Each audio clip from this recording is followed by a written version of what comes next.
we do what we have to do when we have a weekend lecture, a weeknight lecture.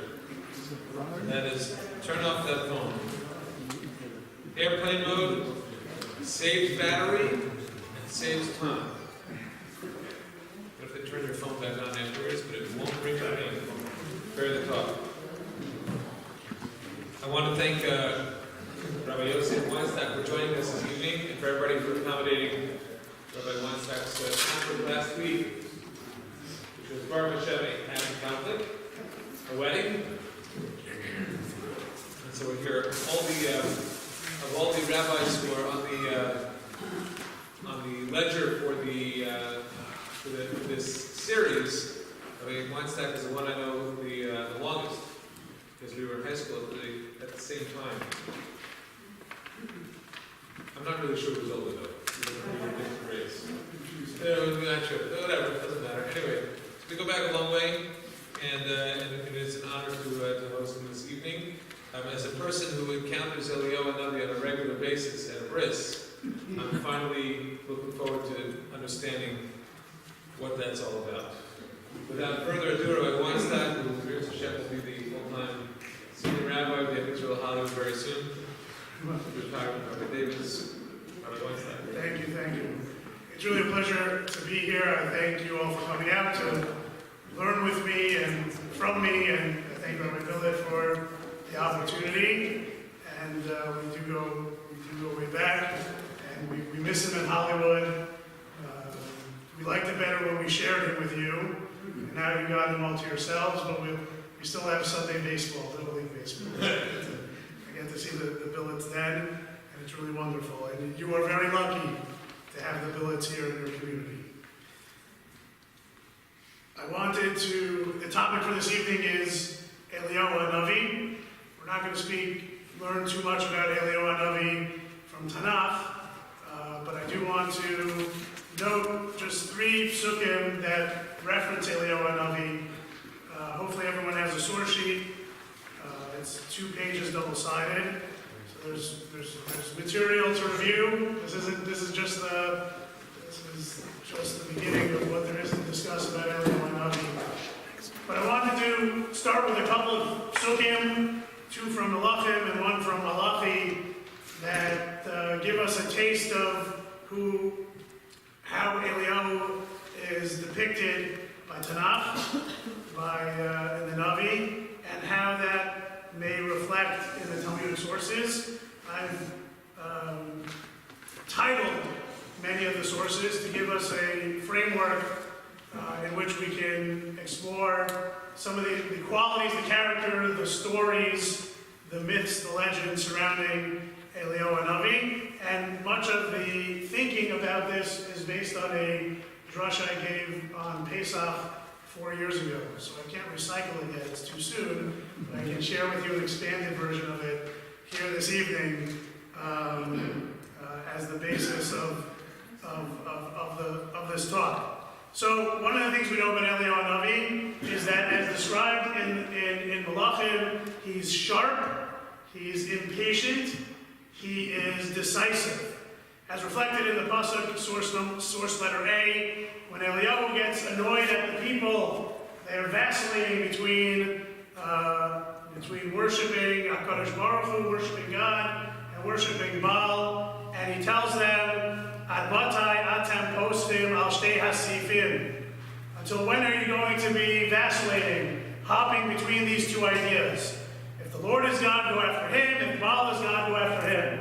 Stop being wishy-washy. Stop vacillating between the 2. Eliyahu Hanavi has no patience for nuance. He certainly, neither do we when it comes to idolatry. It's one way or the other. Pick a path, because you can't, as the Kotzker Rebbe would say, the middle of the road is where the horses like to travel. It's not meant for men and women that are making decisions in life. So that's one thing we see about Eliyahu Hanavi, and I want to compare and contrast that to some of the sources in the Talmud and the stories that we'll see later on.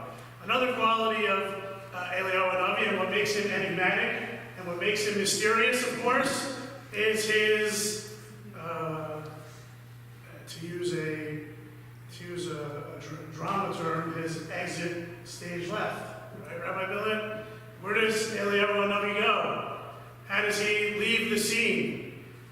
die? Well, look at source letter B. It was that they were going, walking, and talking, and behold, this is Eliyahu and Elisha. It's a very common motif and theme throughout Tanakh. You have the master and the student. You have the different generations of leadership and how that transfer of leadership is going to be affected. And so you have Eliyahu and Elisha, and you expect that transfer of leadership to occur. And then all of a sudden, a fiery chariot, fiery horses, they separate them both, and Elijah ascended to heaven in a whirlwind. End of the scene. Where does he go? What happens to him? Is he still alive? There's a quirky and interesting question, theoretical question. What's the status of Mrs. Eliyahu? Is she an abandoned wife? Is she a widow? What happened? Is she still married? What happened to her husband? And based on that, we can determine what her status is halachically. But it's enigmatic. If we don't know where Eliyahu is, then he can show up anywhere at any time. And it's not so surprising because he never really, he traveled between earth and heaven, but the specifics of him expiring, him being gathered to his people, any of the language we might have expected to be utilized at a moment of passing, of real passing, is absent from the description of Eliyahu. That certainly will play a role in the sources that we see in the Talmud, in the section of Talmudic sources. And lastly, source letter C, his role in the Messianic era. He ushers in the era of Mashiach. He's not Mashiach himself, but as the famous pasuk at the end of Malachi, "Hinei anochi shaleach lachem et Eliyahu hanavi," that God says, "I will send Elijah the prophet before the lifnei bo yom Hashem hagadol v'hanorah," before the coming of the great and awesome day of the Lord. So before Mashiach comes, ushering, heralding in the Messianic era, will be Eliyahu hanavi. He plays a critical role. The Talmud expands upon this role of Eliyahu hanavi, not just in announcing the Messianic era, but helping to bring forth that era, to do what can be done in order to help bring Mashiach, not just to be an announcer, but to be a facilitator, as we'll see in the Talmudic sources. So we're not going to go in the same order as A, B, C are as we move into the Talmudic sources. I organized it a little bit differently because as I get to the end point, I hope it becomes clearer the picture that I'm trying to paint of who Eliyahu was and what are the Talmudic descriptions of who he was and how they may relate back to how he's described in Tanakh. So we mentioned that we don't know where he went. That was source letter B. And that manifests itself in the Talmudic sources in two different ways. That Eliyahu comes back, but comes back in two divergent capacities.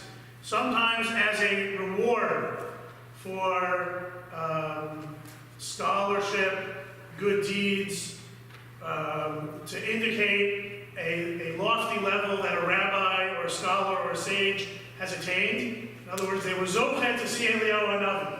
They were zochet to learn with Eliyahu hanavi. They were zochet for Eliyahu hanavi to teach them certain things.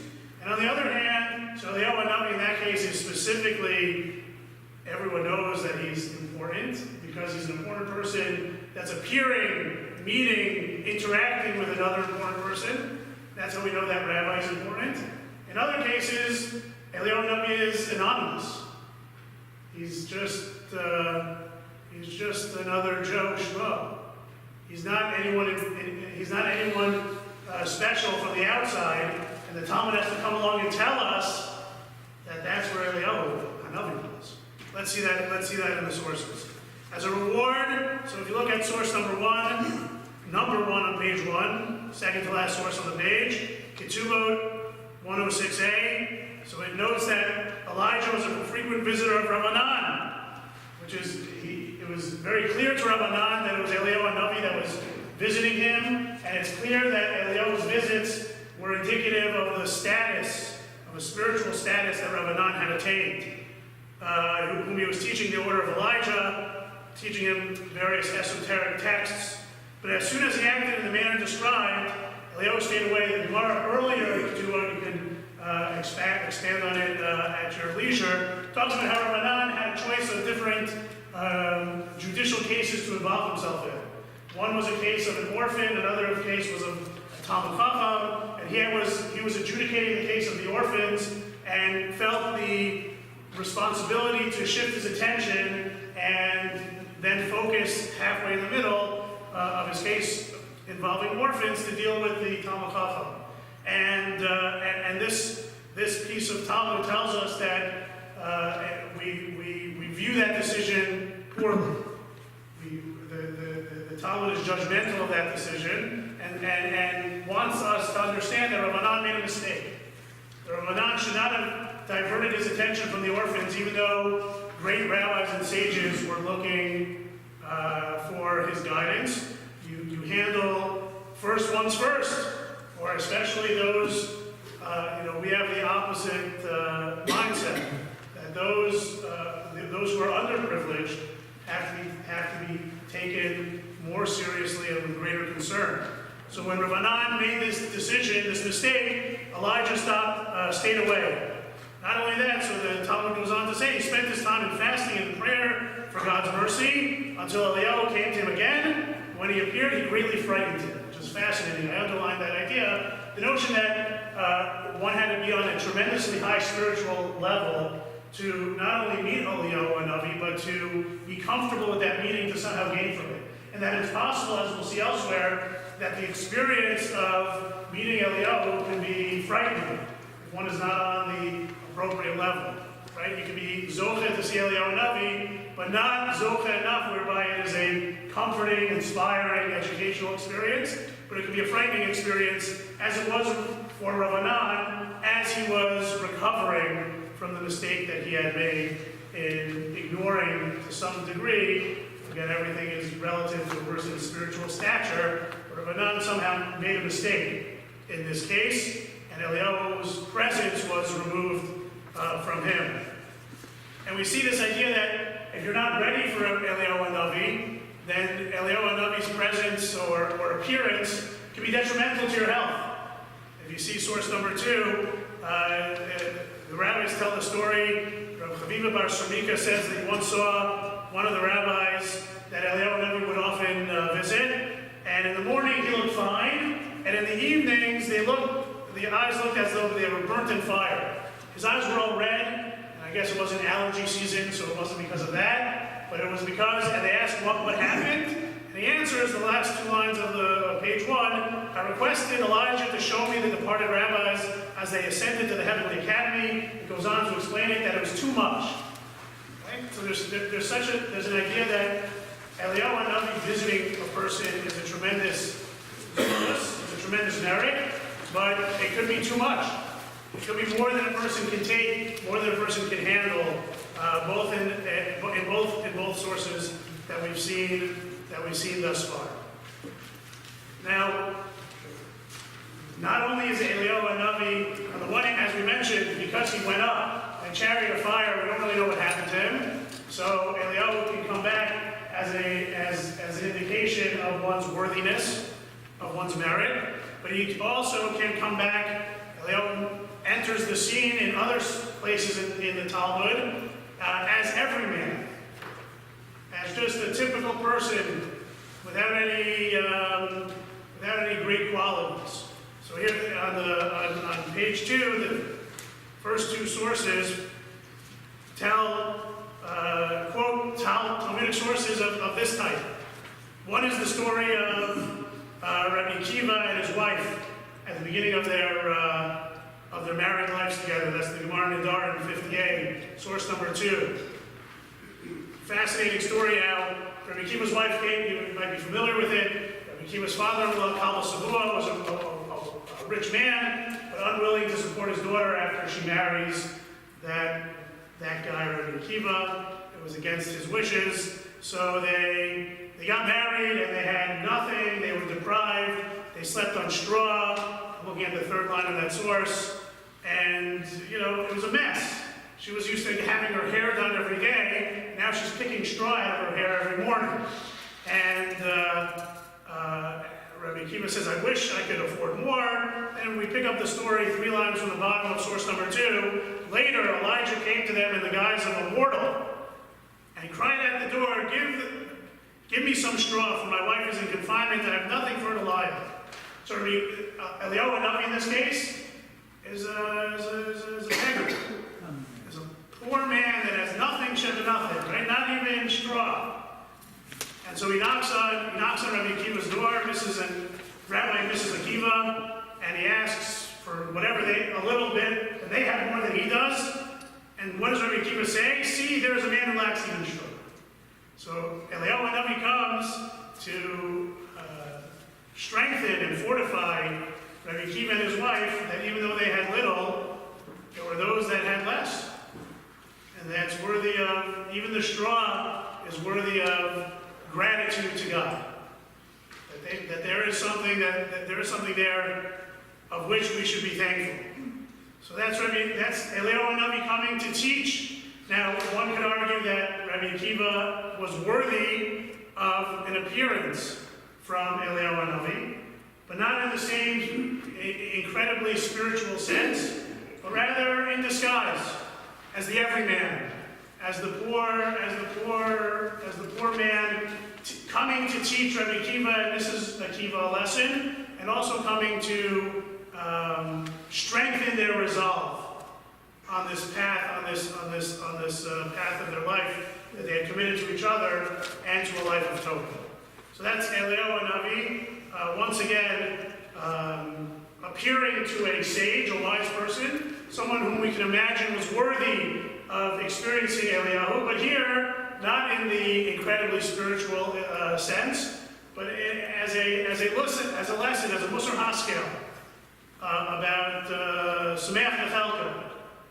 And if you have something, you should be happy with your lot. You should also realize that there are those that have less. And it's also a lesson in tzedakah. That if you have a little, but you have more than the other person, you're chayav in tzedakah. Right? You have a few meals, you already have to contribute to the food pantry. Right? That's Allah in tzedakah. So these are the lessons that Rabbi Akiva was worthy to learn from Rabbi Akiva, albeit from Eliyahu Hanavi, albeit in disguise as every man is a poor person. And the Gemara in Tanit is slightly different. Here it's Rav Lezer Rav Shimon Bar Yochai seems to have, if you have a chance to look at the survey of where Eliyahu, to whom does Eliyahu Hanavi appear, Rabbi Shimon Bar Yochai gets a lot of visits, as does his son Elazar, the son of Rabbi Shimon Bar Yochai. Thinking about Rabbi Shimon Bar Yochai and his son's life, and the life of asceticism, separated from the rest of society or Jewish community, there may be a connection there. We're not going to develop it, but something for your consideration. So here, Rabbi Lezer, the son of Rabbi Shimon, was traveling back from the Beis Medrash, and he was pretty full of himself. Because he gave what he considered to be a really good shiur. It's how I hope I feel on my way back down the turnpike after tonight. So he's on his way back, and he's feeling really good about himself. But unfortunately, the way he feels good about himself is that he's quick to denigrate others, which is obviously a character flaw, right? So if you skip to the 3 lines into the source 2b, there's a chance to meet him, an exceedingly ugly man who greeted him. So Rabbi Lezer, Rabbi Shimon is feeling really good about his shiur, he's feeling really good about himself, and then somebody whose appearance is different, is unseemly, is not typical, greets him and says Shalom Aleichem. Rabbi Shimon did not return his salutation, but instead says, Raka, how ugly are you? Are all your fellow citizens as ugly as you are? He makes a fight. He feels so much superior to this individual that he's not magnanimous at all. It's a terrible display of midot. So this man responds. The man says, I don't know. Go tell the craftsman who made me. How ugly is the vessel that you made? Right? Don't ask me, ask God. And then Rabbi Elazar realizes, okay, I think I misspoke. It's impolite, it's incorrect, it's disrespectful, it's wrong to comment on people's physical appearance, especially those aspects of their physical appearance that they have no control over. Because everyone's made in the image of God. So you have a problem with my appearance, talk to God, don't talk to me. And it's understood that this individual was none other than Eliyahu Hanavi. And we see that in source 2c. In Hebrew, Nizdamin lo Adam, that Elazar of Shimon happened upon a person, Yesh Laram Shekatuban, Eliyahu Zachor Latov. That the person, the ugly person whom Elazar of Shimon approached was none other than Eliyahu Hanavi. What was the point of Eliyahu Hanavi appearing in this scene? Rashi goes on to say,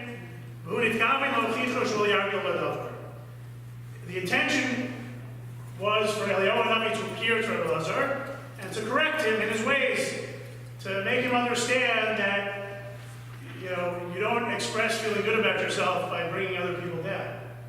You raise everyone up. That's the right way to do it.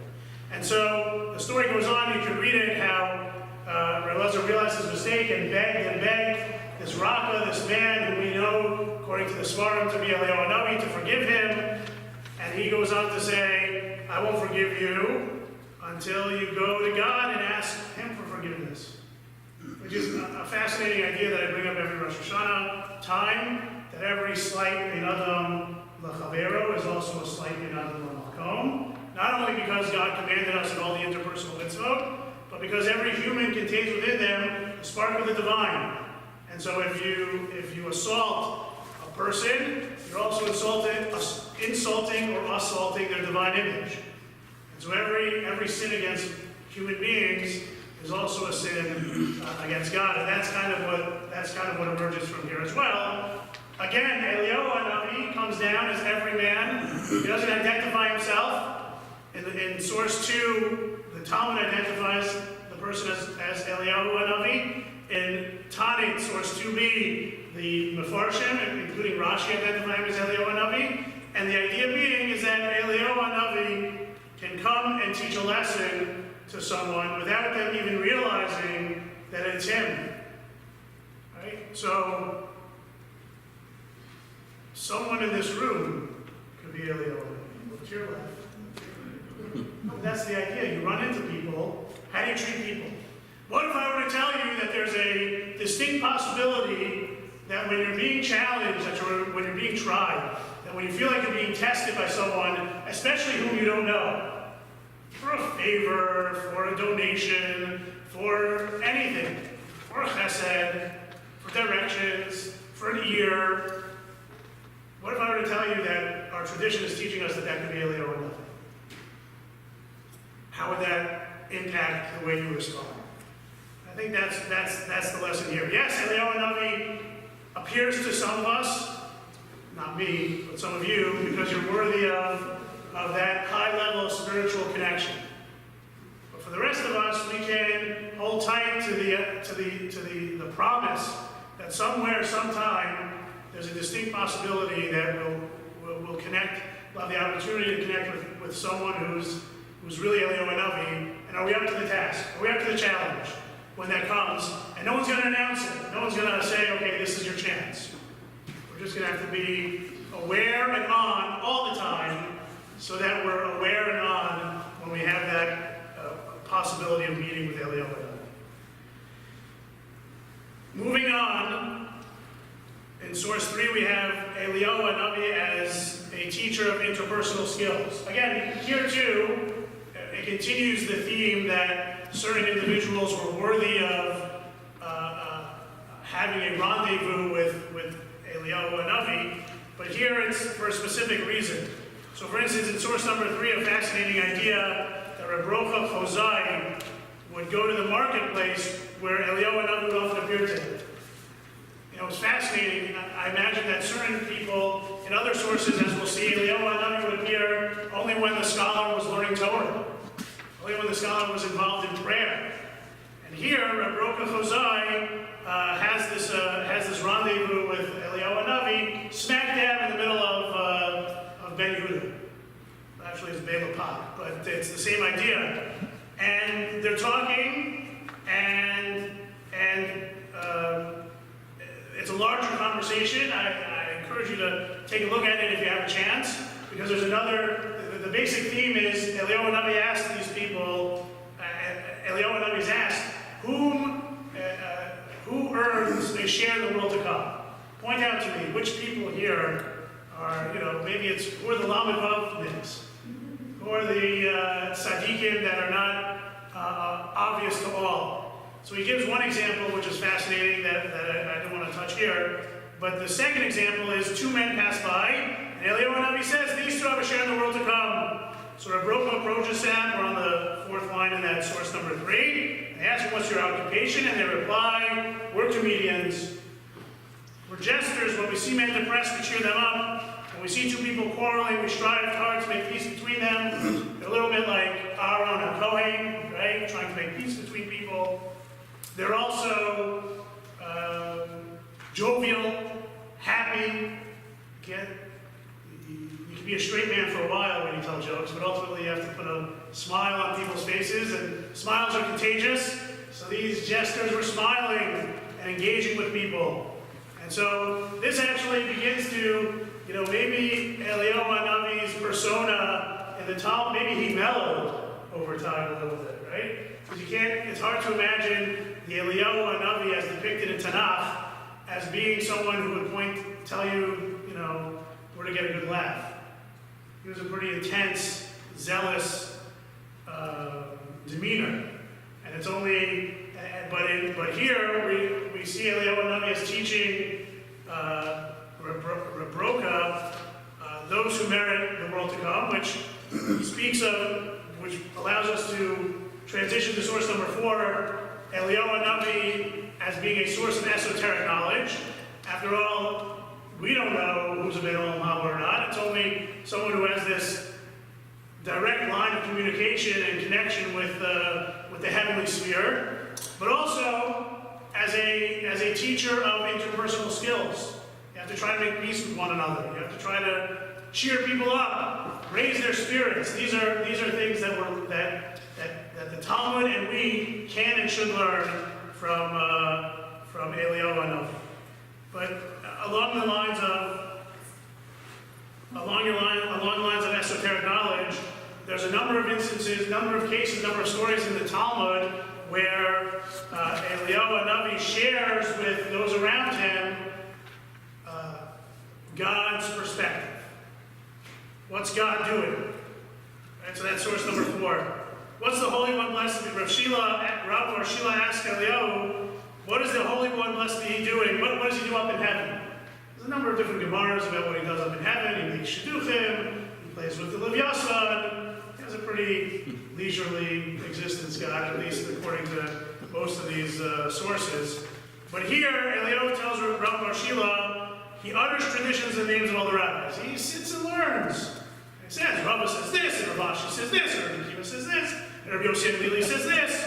But he mentions all of them except Rav Meir. This is for a whole different topic about why not Rabbi Meir. The answer given is because Rabbi Meir was a student of Elisha ben Uriah, otherwise known as Acher, who had lots of problems in his own right, a separate shir. What's interesting, the interesting nuance to this Gemara is where Rabbah challenges Eliyahu and says, why? Rabbi Meir found a pomegranate, he ate the fruit within, and the peel he threw away. So Rav Bar Shila challenges Eliyahu and says, really, God should teach lessons from Rabbi Meir too. He learned from Elisha ben Aviah, yeah, but he only took the good stuff from Acher, and he left behind the heresy. And you could ask Rabbi Billet if that's a legitimate approach to learning from someone, learning the good stuff from someone, and holding back the stuff that doesn't resonate or that's somehow heretical. But that's what Rabbi Meir, that's what Rabbi Bar Shila says. And in fact, Eliyahu Navi goes on and says, because of your plea, God now says, Meir, my son, says. So here we have most sources, it's Eliyahu dictating the terms of the interaction. Here we have a little bit of back and forth. And we have Rabbi Bar Shila actually challenging Eliyahu Navi and saying, go back to God. to tell God that he should quote Rebbe Meir. He should also learn the lessons of Rebbe Meir, because the lessons of Rebbe Meir are true and proper and appropriate and not at all heretical. And the Gemara answers that Eliyahu Hanavi was that conduit between heaven and earth, between God and his people, as we'll see on the next page. And in fact, man wins, which is actually the next source as well, where this is the famous case of Tanur Shel Achnai. There was a type of stove that there was a dispute whether it's an Akabel Tuma or not.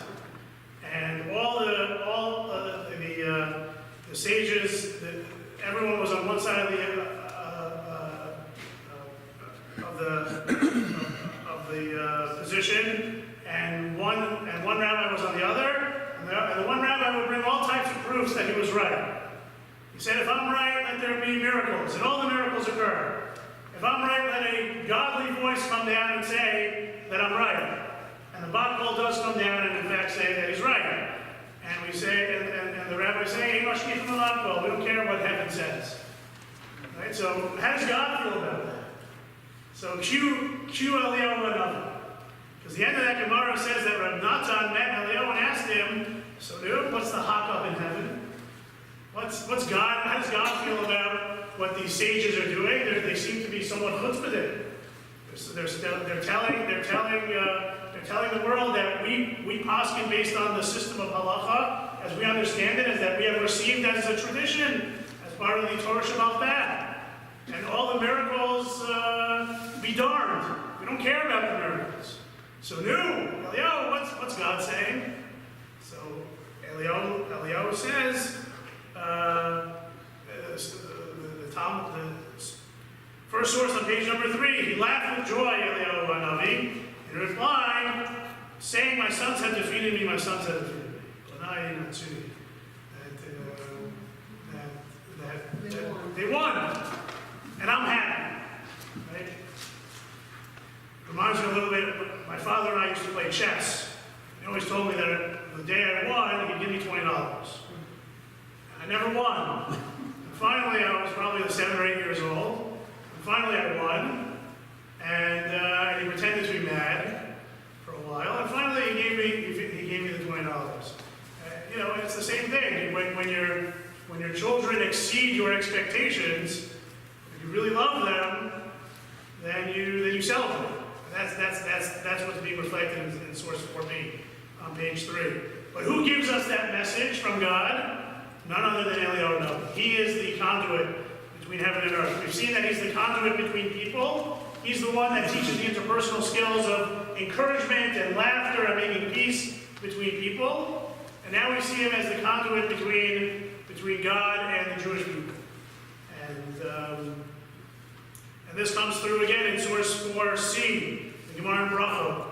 The Gemara in Brachot, at the beginning of Brachot, maybe some of you are familiar with it, that Rabbi Yossi says that he traveled and he ended up in one of the ruined areas of Jerusalem, and he stopped to pray in that spot, and Eliyahu Hanavi appeared to him. Remember we said that oftentimes sages would get an appearance of Eliyahu Hanavi during Torah study, during prayer, some people in the market. That was more unusual. So he says, so here it talks about certain sounds that Rabbi Yossi was able to hear, and that it was God's way of warning the fact that God was forced to destroy the Beit HaMikdash and cause the exile of his people. I'm going to pick up on the source 5 lines from the bottom of that source in 4c. And more than that, whenever the Israelites go into the synagogues and the schoolhouses and respond, may his great name be blessed. Amen. Yehei Shmei Rabbah. This is one of those, how important Yehei Shmei Rabbah is when we answer Kaddish. So whenever there's a minyan and people say Yehei Shmei Rabbah, the Holy One, blessed be he, shakes his head and says, happy is the king who is thus praised in his house. And woe to the father who had to banish his children. Right, so God is happy that today Israelites continue to say Yehei Shmei Rabbah. It's sad that it came to the point where the Churban had to transpire. And those two emotions, although seemingly contradictory, live in dynamic tension. connection with one another. God is both proud that his children continue to say Yesh Rabbah. God is disappointed and sad that he had to destroy his temple and exile his children. And the source of all this esoteric knowledge of what's going on in heaven is through the shuttle diplomacy of Eliyahu Hanavi. Now, sometimes, source 5 is a fascinating source about how sometimes it's the Eliyahu may, perhaps due to his love for the people, may offer TMI, too much information, too much esoteric information. And that's the story of Rabbi Yehuda Anasi. Rabbi Yehuda Anasi would have experiences, rendezvous with Eliyahu Hanavi in the context of study. And one day Eliyahu Hanavi doesn't show up. We have to understand what exactly is going on here. We'll just read it on a cursory level. So Rebbe asks, what happened to Eliyahu Hanavi? And Eliyahu says, 3 lines from the top of that source number 5.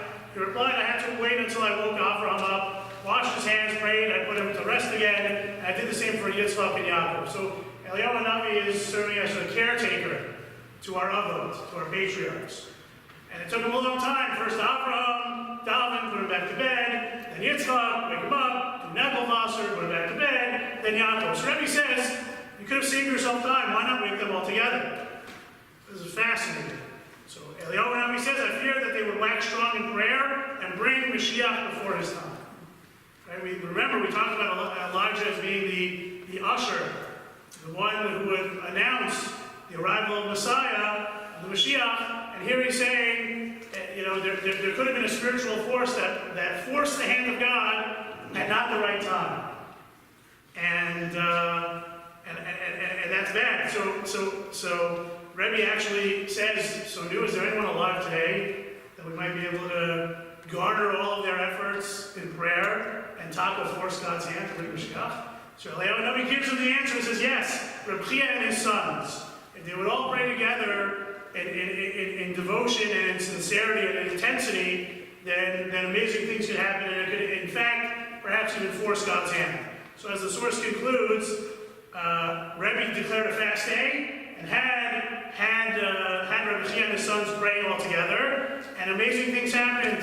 They got to the point of Mashiach Haruach, the glory of Hashem, and immediately it started to rain. And they got to the part they were about to say the words Mechaye Hametim, resurrect the dead, and the universe trembles. It says, hold up, this is bad timing. This is not what's supposed to happen now. They asked, who revealed our secret to the world? And if this happened, it would force the hand of God and bring about redemption. So they said, blame someone else. Eliyahu told me. So they replied, and Elijah was therefore the underlying part, brought and given Potch 60 flaming lashes. And so, as a result, Eliyahu had to then go in and make amends for it, and he broke up the prayer service before they could get to the phrase Mechaye Hametim, so that the hand of God would not be forced. So Eliyahu is the keeper of esoteric secrets. He shares those secrets with the Jewish people. He's the conduit between God and man, but sometimes, seemingly as a result of his overabundance of love and waiting to do his job to usher in the redemption, he oversteps his bounds, at least according to this Talmudic story in source 5. Now, I wanted to, in the next 2 sources, the last one on page 3 and the top one on page 4, what we have is 2 instances in which there are a number of opinions suggested about a specific narrative.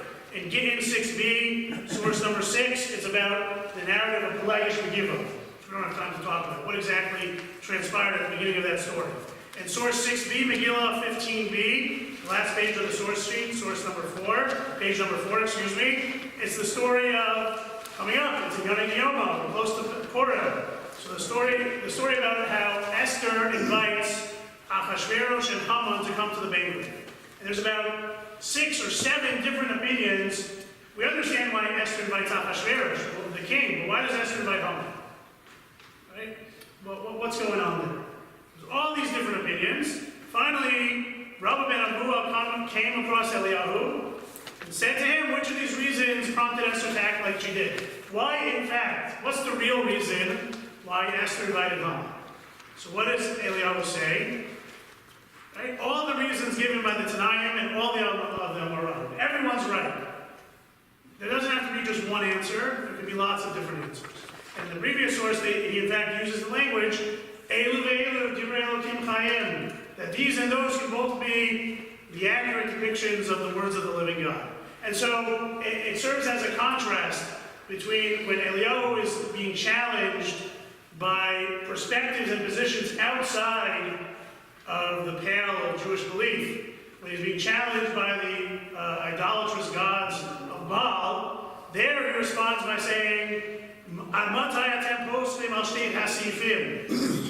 gotta choose. It can't be both. It's gotta be one or the other.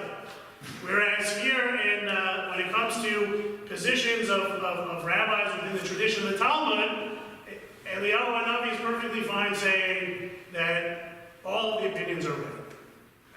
And it forces us to confront the fact that at certain times, a plurality of opinions are correct, and at other times there's red lines between what is legitimate and what has to be viewed as illegitimate, and Eliyahu Hanavi is willing to take that stand when necessary. Source number 7, we have Eliyahu Hanavi serving in a much in that capacity of Mashiach.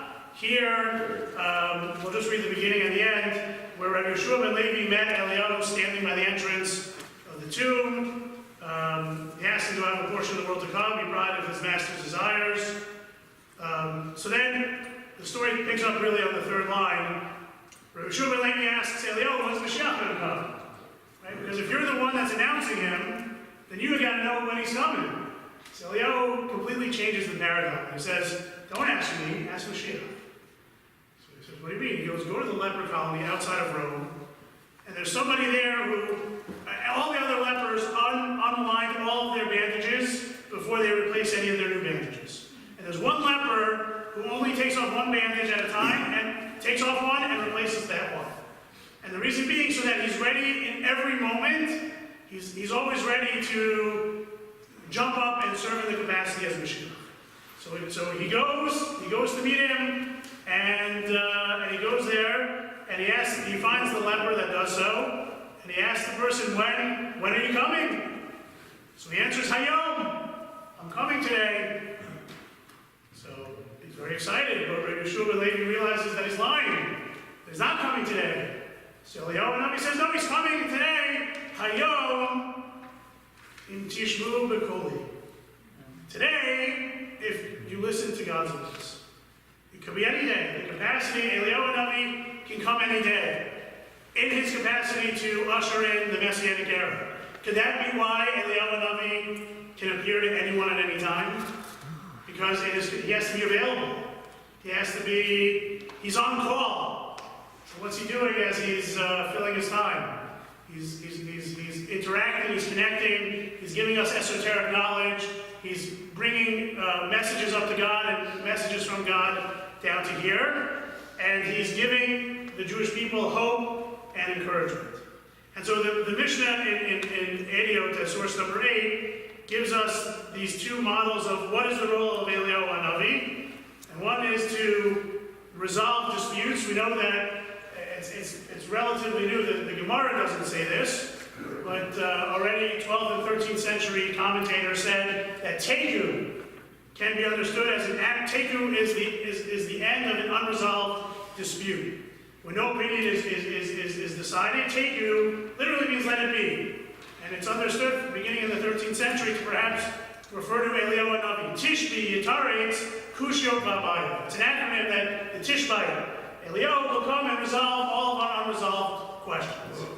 And so that's a role that Eliyahu Hanavi plays, as well as underlined, the second underlined, to make peace in the world.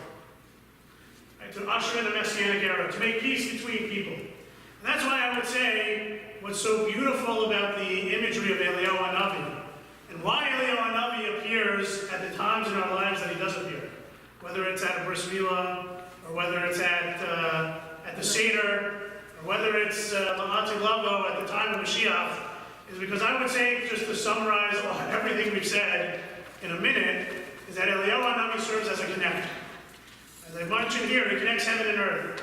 He's that shuttle diplomat that brings messages down from God and provides that esoteric lessons and brings prayers up to God as well, even if they are stopped at the door, like the story about how he wanted to bring about Tchiyat HaMeitim. He connects answers to questions. People have questions that they don't understand. Tishbi Yitaretz Kushiyot Babaya in the selections of Talmud that we read and beyond. He connects people to Hashem, as we mentioned, and people to each other, like identifying that making people happy and bringing peace is something that assures a person to share the world to come. And lastly, as we refer back to the pasuk in Malachi, we read the first pasuk that talks about Eliyahu Hanavi ushering in a messianic era, which I note as Eliyahu Hanavi connecting the world that can be to the world that is.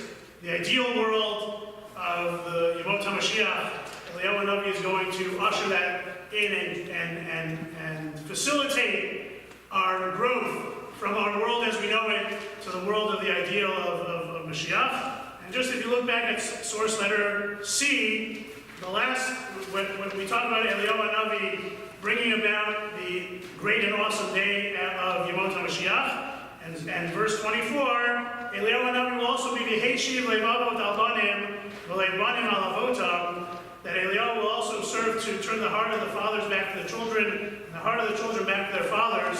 This, I believe, is perhaps the key to understanding his appearance at the bris and his appearance at the Seder, since both of those occasions are moments where family and generations are so important. And Eliyahu Hanavi has been a constant. He's with us throughout our history since that day in Malachim, where he disappeared from the stage in a mysterious way. He's been with us along for the ride of the destiny and the history of the Jewish people. He's with us to encourage us. He's with us to teach us. He's with us to inspire us. He's with us to connect us in all the different ways that we talked about. We look forward to his ushering in an era of Mashiach soon, and for all we know, we may be able to have an encounter with him if we're Zocha, even tonight. Thank you very much.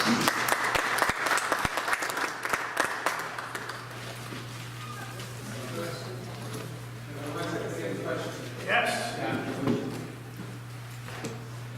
I don't understand the Gemara times the story you brought down. He's Eliyahu Hanavi. If I recall the Gemara correctly, he follows him into the shul and to beg forgiveness, and the people intervene. Why didn't he, once he said, please forgive me, why didn't Eliyahu Hanavi allow him to be forgiven? So I think what I would suggest is that the greater the person, the bigger this mistake is viewed as. So when we're talking about Eliezer Reb Shimon, it has to be understood as not just